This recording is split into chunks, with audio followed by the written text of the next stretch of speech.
What's up YouTube, Kevin here, Capatain Hook'd Fishing. Today I am going to install the Scotty Transducer arm. Comes with the mount.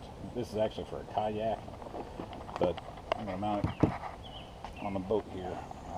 One thing I've noticed right off the bat is it's not going to work there. So what I'm going to have to do is probably mount it on the side here.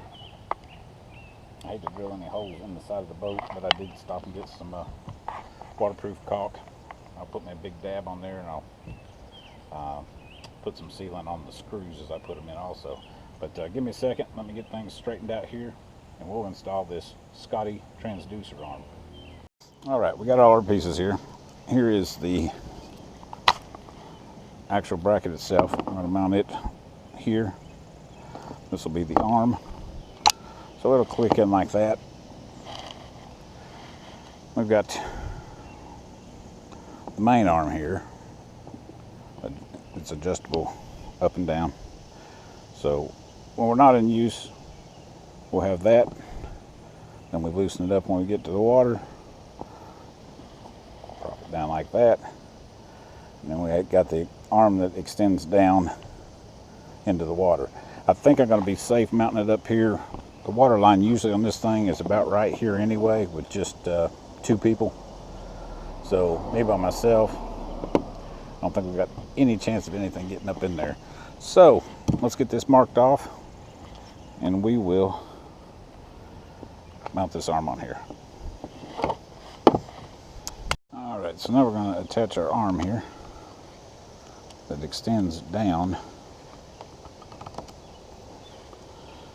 Make sure we get this on here good. Okay. So basically what's going to happen, we're going to have our transducer mounted. We're going to get to the water. We're going to loosen this up. We're going to drop it down into the water and tighten that back up. And our transducer mount will be right here. Hopefully. Anyway, let's get this pulled back up where we can work on it a little bit and see what our next step is. And now we're going to mount the mount arm on here, which is adjustable as well.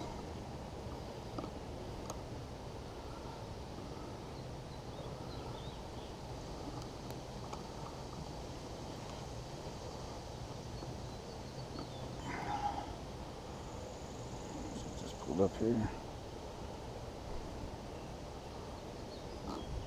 All right, so we got this all mounted. Here's what we got here. Loosen that, slide it up. We're going to lock it back in place. Get to the water, we're going to drop it down like so. We need to straighten that out. Let's go ahead and do that while we're here. Want it completely straight. I didn't know what angle it would be looking. All right, drop it down. Mount our transducer right there on the bottom. Let's see if we can get that mounted. All right, so after some modifications to it, my bracket was not the right bracket. I'm planning on taking this out tomorrow, so I'm going to use this bracket for now. I just had to do a little redneck ingenuity that we do down here in Georgia, but I think that'll work. It'll hold.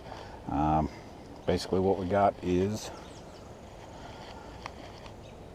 get to the water, we loosen this knob right here, drop it down into the water line, tighten that back up. I got me a little zip tie there to hold the cable, and that should work. The rest of this cable I'm going to put underneath here where my battery goes. We'll get it all out of the way. Let me get this cleaned up, get my battery hooked up, and let's check it out and see what it works. All right, I got the battery underneath. It's a little 12-volt battery. I like it because it's got its own little battery system there. It doesn't drain off my batteries in the back. Let's see if we can turn it on, power it up. Excuse me. There we go. It's not going to get a reading here in the driveway for sure, but gives you the water temperature right here.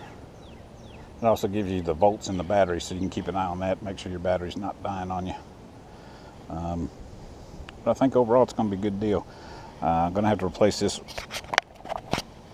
bracket, but it's no big deal for right now. But basically what I'm going to do is, traveling wise, I'll just pop this up.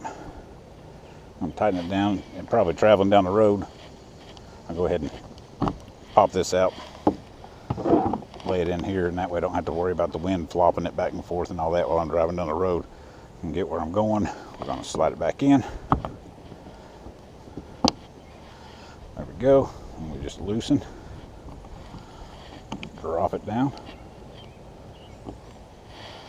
We should be good, but overall I'm pleased with it. I think I put my little dab of stuff in there just to make sure we don't get any leaks. I don't think we got a problem with it because, like I said, the water line's usually about down here, but you never know. Last summer I forgot to put a plug in, and about 30 minutes into my trip I realized the trolling motor wasn't going as fast as it was. It's because I had about 40 gallons of water in this in these pontoons here. So I turned around and head back to the dock, get it out of the water, and pull my back plugs, and it drained water for about 20 minutes. But yeah, now I've got all my plugs and all that, so I don't think we really have to worry about it.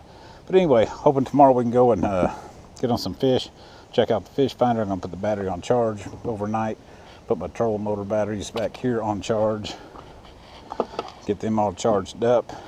Probably just going to be me by myself tomorrow, so that's pretty good. Trolling motor should do well. I got to charge the batteries on it. We're going to take it out and try to get on some fish tomorrow. Anyway, appreciate each and every one of you subscribing to Capatain Hook'd Fishing. If you're not subscribed, please subscribe to me. Let me know you did, and I will subscribe back to you. We'll help each other grow a little bit. Enjoy the rest of your week. I'm off this weekend, Friday, Saturday, Sunday. So I'm going to try to do a little fishing tomorrow. I got to work Wednesday, Thursday, but Friday, Saturday, Sunday, I'm free. But again, enjoy your week, enjoy your weekend, and as always, take a kid fishing.